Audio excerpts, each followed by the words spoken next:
Bonjour à tous et à toutes la famille, c'est Masca, j'espère que vous de la forme, pour ma part ça va bien aujourd'hui. On se retrouve enfin pour une nouvelle vidéo concernant les cotes, je sais que vous adorez ça. Je suis vraiment désolé les potes, je vous avais promis une vidéo investissement. Autant vous dire, je pourrais la faire comme ça un petit peu à la va-vite ou à la volée, c'est pas vraiment quelque chose que j'aime faire. Et quand on parle de cotes, il faut savoir être précis, donner des exemples, ça demande beaucoup de montage, etc.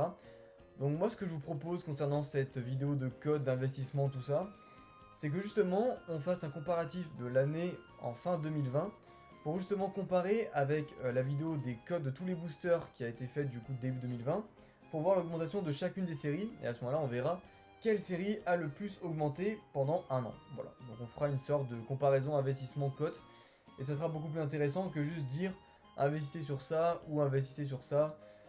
Voilà, il n'y a aucun intérêt à faire ça et je pense que le mieux c'est de faire travailler ce qu'il y a là-dedans. Bon, alors aujourd'hui on va parler un petit peu de cote, et plus précisément du cycle de la cote d'un item Pokémon. Alors quand je parle d'item Pokémon, ce que je vais vous dire là va à peu près pouvoir s'appliquer à tout type de produit. Moi personnellement, vous me connaissez, je suis beaucoup plus axé sur le scellé.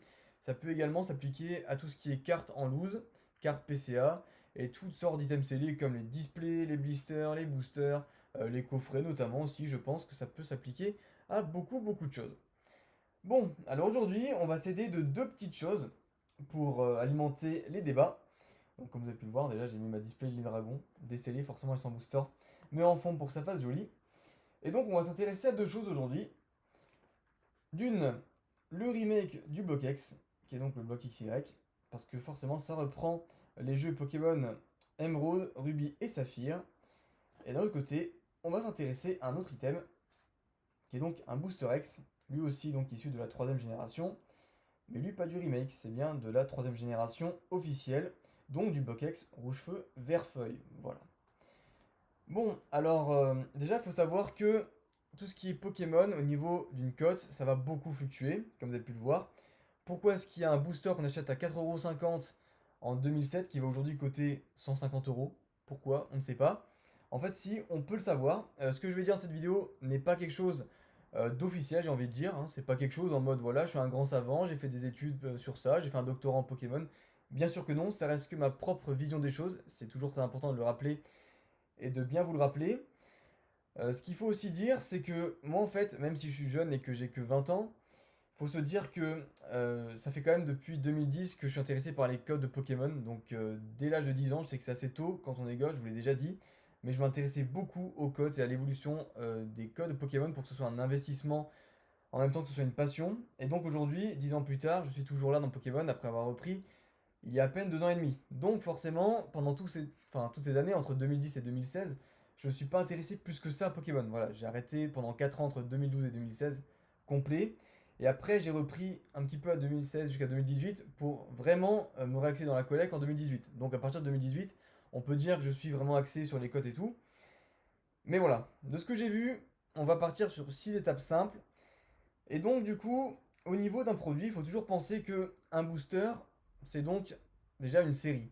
Comme vous pouvez le voir ici, il y a donc la série Primo Choc, la série Ligue Spectral et ici la série Rouge Feu Vert Feuille. Bon, avant de commencer de parler de ce tripack, on va d'abord parler de ce booster Rouge Feu Vert Feuille. Bon, déjà, qu'est-ce qu'on peut voir? C'est un booster, comme vous allez pouvoir le voir inscrit ici, qui est sorti en 2004. Donc 2004, on est déjà en euros. En France, il n'y a plus de francs. Donc, ce qu'il faut savoir, c'est que ce petit booster-là, en 2004, c'est donc sa date de sortie. C'est bel et bien l'étape 1, la date de sortie.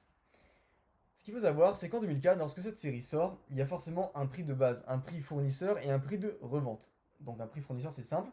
C'est combien votre bureau de tabac va acheter ce booster dans d'immenses quantités à un fournisseur pour après le revendre à un prix de base. Donc du coup, on va dire que ce petit booster là en 2004, dans les bureaux de tabac, vous pouviez l'acheter pour environ 4,50€. Voilà, 4,50€. Donc ça, c'est son prix de base. La date de sortie, elle est là. Et il y a donc un prix de base pour ce booster Feuille qui est donc de 4,50€. Voilà. Attention, ça c'est bien l'étape 1, mais il peut très bien aussi y avoir une étape 0, comme on a vu récemment sur beaucoup de produits. C'est si donc les stocks ont fuité. Alors en fait c'est simple, Les prix sont donc supérieurs au prix de base. Pourquoi? Parce qu'en fait, c'est quelque chose qui n'est pas censé exister. C'est-à-dire qu'en fait, c'est comme si vous aviez un petit peu accès au futur avant l'heure.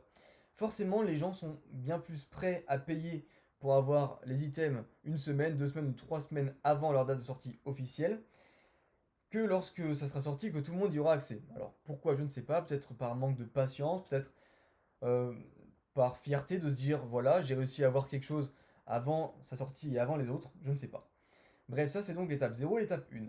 L'étape 2, après la date de sortie, il y a donc une démocratisation du produit. Qu'est-ce que ça veut dire? Ça veut dire donc que à partir du jour de sortie, par exemple, disons que ce booster Feuille est sorti le 20 novembre 2004, à ce moment-là, le 20 novembre 2004, il n'y aura pas forcément tout le monde qui aura accès.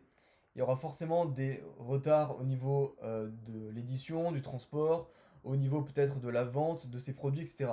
Donc disons que le temps que tout se mette en place, les produits sont à peu près disponibles partout dès début décembre. À ce moment-là, ça voudrait dire donc qu'il y a une démocratisation de cette extension Rouge Vert Feuille à partir de début décembre. Donc à ce moment-là, qu'est-ce qui se passe? Ça se trouve de partout, dans tous les carrefours, dans tous les Auchan, ça se trouve dans tous les bureaux de tabac, partout, partout, partout. Bref, ce n'est pas rare, c'est même extrêmement commun, tout le monde en a marre de voir que cette extension. Qu'est-ce qu'il y a donc au niveau du prix des cartes et des boosters? Pour les vendre, il faut les vendre moins cher. C'est donc l'étape 3. Il y a donc une démocratisation du produit et donc baisse des prix. Enfin, c'est l'étape 2, mais comptons l'étape 0 comme étape 1, donc c'est l'étape 3. Voilà, donc il y a une baisse des prix. Ensuite, qu'est-ce qui se passe dès 2004 jusqu'après, pendant quelques mois, quelques années, 2005, 2006, 2007, notamment jusqu'en 2008? Eh bien, il y a donc en étape 3 un oubli, un stand-by. Tout simplement, il y a une stagnation du prix. Pourquoi? Parce que tout simplement, c'est quelque chose qui a existé, c'est pas trop mal. Peut-être qu'il y a même un Dracofeu dans cette extension, c'est plutôt pas dégueu. Mais il y a d'autres choses qui sont sorties entre temps, notamment d'autres séries après dans le BlockX. Et forcément, quand on parle de BlockX aujourd'hui, ça nous fait toujours arriver des souvenirs en mode ah ouais, c'est vieux, c'est du old school et tout. Mais par exemple, si aujourd'hui je vous parle d'épée et bouclier, bon, disons qu'aujourd'hui on a épée et bouclier 3, ténèbres embrasées. Très bien. Est-ce que vous allez avoir de la nostalgie par rapport à épée et bouclier 1? Pas du tout. Et bien ça va être exactement la même chose pour ce booster feuille. Ça va être un oubli, un stand-by, personne ne va s'en préoccuper plus que ça. Donc du coup, une baisse des prix, comme vous pouvez le voir aujourd'hui sur les groupes Facebook, les boosters épée bouclier non pesés seront environ entre 2 € et 2,50 €. Donc c'est vraiment pas cher, c'est la moitié du prix de base, comme annoncé. Ensuite, beaucoup de mois vont passer, peut-être même des années, ou même peut-être même des décennies, pourquoi pas. Et c'est à partir de ce moment-là où il va y avoir, peut-être je sais pas, dès 2015-2016 notamment, ça a été le cas avec beaucoup de boosters du BlockX qui ont commencé à vraiment valoir quelque chose à partir de cette période. Il y a vraiment eu une recrudescence des prix du BlockX à partir de 2012, hein, pour vous dire donc environ 8 ans après la sortie de ce paquet. En gros, c'est l'étape 4, il y a donc une raréfication du produit, ce qui provoque donc l'intensification des recherches et donc une augmentation des prix. Pourquoi est-ce qu'on peut dire qu'il y a une raréfication? Alors il y a deux choses. Il y a le temps.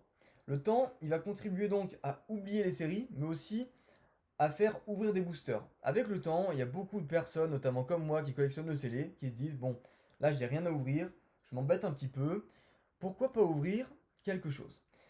Aujourd'hui, on est en 2020, qu'est-ce que vous allez ouvrir lorsque vous avez un petit creux? Vous n'allez pas ouvrir du BlockX, pas du Wizards, à moins que vous soyez très très riche, ou du Diamant et Perle, ça coûte trop cher. Donc du coup, vous allez vous rabattre vers des petites séries qui coûtent beaucoup moins cher, comme du Soleil Lune, du Épée Bouclier, et la cible favorite, hein, ce temps-ci, c'est du XY. Et donc du coup, eh bien, à force d'ouvrir, il va y avoir beaucoup moins de stock en scellé et beaucoup plus de cartes. Donc du coup, comme il y aura une raréfication du produit en scellé, et bien tout simplement, les prix vont augmenter. Maintenant, il va falloir s'expliquer pourquoi est-ce que les gens veulent plus de ce produit maintenant qu'il y a 2 ou 3 ans. Et là, du coup, c'est ce qu'on va développer dans cette partie. C'est donc ici qu'on peut le voir, la nostalgie ou alors le bénéf. Et c'est exactement ce qui s'est passé avec Diamant et Perle il y a quelques mois, la nostalgie ou le bénéf. Bon, moi, dans mon cas, j'ai 20 ans. Je suis nostalgique de Diamant et Perle, qui est la période dans laquelle j'ai grandi depuis que j'ai 7 ans. Très bien, ok. Bon, ça fait donc 13 ans que c'est passé maintenant, ok? 2007, 2020, 13 ans. Le truc, c'est que, entre-temps, est-ce que on peut avoir un budget à investir vraiment là-dedans, même si j'étais déjà nostalgique avant, alors qu'on est assez jeune et qu'on n'est même pas majeur, donc pas d'entrée d'argent, pas de petit job, pas de connaissances et pas de sous pour faire de l'achat-revente ou quoi que ce soit, donc impossibilité tout simplement d'acheter quelque chose, même qui nous rend déjà nostalgique bien avant l'heure. Donc du coup, les gens sont obligés d'attendre, ceux qui possèdent des stocks de ces boosters, notamment de Diamant et Perle, comme ça a été mon cas pour les générations précédentes, ils ont dû attendre que notre génération, donc les 2000, on soit majeur ou alors qu'on ait des rentrées d'argent, donc forcément qu'on soit plus grand, pour pouvoir les acheter. Et c'est à partir de ce moment-là où les personnes qui ont grandi dans ces années de nostalgie commencent à avoir 18 ans, 20 ans, qui commencent à avoir un petit peu plus de moyens financiers, peuvent acheter. Et donc du coup là, on assiste donc à une explosion des prix.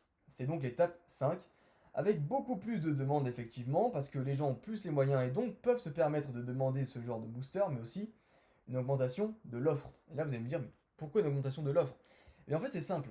Comme je vous l'ai dit, il y a beaucoup de gens qui mettent ces boosters-là en stand-by, ou alors même qui les oublient pendant quelques années. Sauf que lorsqu'on voit que quelque chose double ou triple de prix en quelques mois, qu'est-ce que vous allez faire?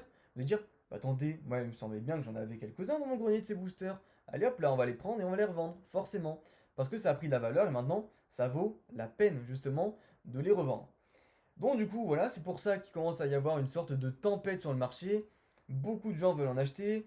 Il y a beaucoup plus de boosters qui fluctuent, on va dire. Et donc du coup, c'est vraiment quelque chose qui s'est passé avec Diamant et Perle entre le mois d'octobre 2019 jusqu'à, je dirais, mars-avril 2020. Et maintenant, qu'est-ce qui se passe? Étape numéro 6 avec Diamant et Perle, c'est le calme après la tempête. Il y a donc un équilibre de l'offre, il y a donc des prix qui sont de plus en plus stables, et du coup, est-ce qu'on peut passer donc d'un prix stable à une légère augmentation, ou est-ce qu'il y a un plafond de verre? Ça, c'est toujours la grosse discussion. Alors justement, pourquoi j'ai choisi ce booster? C'est pas pour rien, c'est parce que justement, on va parler de plafond de verre, notamment avec les séries du Block X. Aujourd'hui, on voit très bien que les séries du Block X, pour la plupart, ont beaucoup de mal à monter en prix. Et notamment pour les séries qui sont même les moins chères, comme Rouge Vert Feuille, comme Team Magma Aqua, comme Gardien du Pouvoir. Ce sont des séries qui restent stagnées depuis des mois ou même presque des années à 100 € pour Rouge Vert Feuille, 60-70 € pour Team Magma Aqua, ça fait déjà bien quelques mois que c'est comme ça, et Gardien du Pouvoir, je vous l'ai dit, il y a un énorme stock qui est ressorti, donc du coup on a du mal à dépasser la barre des 100 €. Donc du coup, on peut bien parler ici de plafond de verre, même si ça fait beaucoup plus de temps qui s'écoule de plus en plus entre la date de sortie et donc aujourd'hui, le temps qui passe, qui passe, qui passe, et donc l'écart se creuse maintenant. Ça fait donc 16 ans que Rouge Feuille Feuille, pardon, est sorti. Alors attention, il faut toujours voir ceci, le plafond de verre. Pour l'instant, on assiste à un plafond de verre avec le Block X, mais c'est pas pour autant que tout est soumis à un plafond de verre, et encore moins si vous faites une langue étrangère, donc l'US notamment ou le Jap, où il y a beaucoup plus de personnes qui en demandent. Le français, c'est toujours un petit peu plus compliqué parce qu'il y a beaucoup moins de demandes, notamment parce que il faut avoir soit les moyens, soit il faut aimer le français, donc il faut être francophone. Donc à part les Français, les Belges à la rigueur, les Luxembourgeois, les Canadiens et les Maghrébins, il n'y a pas grand monde qui parle français. Donc forcément, ça fait que on se retrouve avec beaucoup moins de personnes qui en demandent. Après aussi, euh, qui est capable de mettre 100 balles pour un booster pareil, bien que ce soit un très très beau booster? Pas grand monde. Donc c'est pour ça qu'on parle toujours de très très grosses augmentations, d'explosion des prix, mais après qu'il y a toujours un calme après la tempête. C'est ce qui s'est passé avec Diamant et Perle. Diamant et Perle, j'ai acheté des boosters majestueuses à 12,50 € en octobre 2019. Aujourd'hui, ça se vend easy à 40-45 €. Donc ça fait même pas, allez, même pas un an, ça doit faire 10 mois que je suis en train de faire d'achat-revente avec ces boosters et quand j'en garde. Et bizarrement, les prix ont triplé, voire même quadruplé pour une série en moins d'un an. Donc, c'est assez rentable. Le truc, c'est que du coup, au bout d'un moment, eh bien, on voit que ça commence à s'attiser un petit peu. C'est-à-dire que là, Diamant et Perle, ça fait bien 3-4 mois que ça n'a pas vraiment évolué en termes de cote et que ça se maintient entre 40-45 € le booster majestueuse. Donc, on peut parler aussi pour l'instant de stagnation des prix. Peut-être pas encore de plafond de verre parce que c'est trop tôt, que ça fait à peine quelques mois que ça stagne. Mais le bloc Diamant et Perle rejoint à son rythme le bloc X au niveau du plafond de verre. Maintenant, pourquoi est-ce que je voulais vous parler de ce tripack? Tout simplement parce que aujourd'hui, il faut se dire que XY, c'est un investissement, on va en revenir par rapport à la vidéo investissement, qui est plus ou moins sûr. Pourquoi? Parce que tout simplement, cette série, comme vous pouvez le voir ici, c'est sorti en 2015. 2015. Donc en gros, sachant que les enfants s'intéressent à Pokémon à partir de 7 ans, c'est-à-dire que c'était beaucoup des personnes qui étaient donc nées entre 2007 et 2008. qui se sont intéressés au bloc XY. Aujourd'hui, on est en 2020, donc ces personnes-là ont entre 12 et 13 ans. Sachant que la plupart des personnes reprennent Pokémon à l'âge de 16 ans, on peut dire que le bloc XY va commencer à exploser d'ici 3 ans et va connaître, on va dire, son âge d'or dans 4-5 ans vers 2024-2025. Voilà. Ça, c'est à peu près ce qui va se passer pour le bloc XY. Pourquoi? Parce que justement, pour qu'il y ait une énorme demande là-dessus, il va falloir que les personnes qui sont nostalgiques de cette période en demandent. Là, aujourd'hui, qui en demande? On repart sur le papier. C'est ça. C'est pas la nostalgie aujourd'hui qui fait que ce genre de truc, ça se raréfie sur le marché.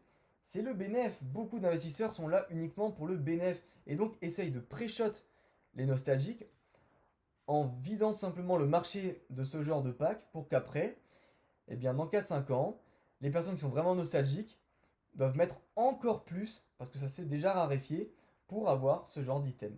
Voilà, et donc les prix vont de nouveau exploser, et après il y aura donc un calme après la tempête, et pourquoi pas, peut-être que dans 5 ans, 10 ans, on pourra parler aussi de plafond de verre pour ce genre d'item. Le futur nous le dira les potes. Voilà, ça reste uniquement ma version des faits, j'espère que cette vidéo vous aura plu. Si vous voulez clarifier ça dans les commentaires, n'hésitez pas à me poser d'autres questions. Si vous avez des idées de vidéos à faire ou des petites questions pour que je puisse y répondre en vidéo, ça sera avec plaisir. Sur ce, je vous dis à la prochaine, portez-vous bien en attendant la prochaine vidéo, bye bye.